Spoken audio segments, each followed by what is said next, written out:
नमस्कार मैत्रिणींनो, पुन्हा एकदा माझ्या नवीन व्हिडिओमध्ये स्वागत आहे।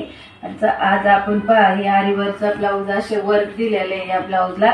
तर हा ब्लाऊज कसा कट करायचा त्याबद्दल मी थोडीशी माहिती सांगते तुम्हाला। तर हे पाहू शकता तुम्ही, या ब्लाऊजला आपल्याला अशी घडीवर कधीच कट करायची नाही कटिंग। हा ब्लाऊज पूर्ण आपल्याला असाच ठेवून कट करायचा आहे। तर पहा या ब्लाऊजची उंची मी घेतली आहे। पहिल्यांदा ह्या सेंटर पासून उंची घ्यायची 14 + 15 इथं 1 इंच इकडं सोडून मध्यंतरी माप घ्यायचं। त्यानंतर पहा इथून आपल्याला 11.5ची घडी टाकायची सेंटर पासून आणि इथून मग 3 इंच मोजून आपल्याला हा आकार द्यायचा आहे।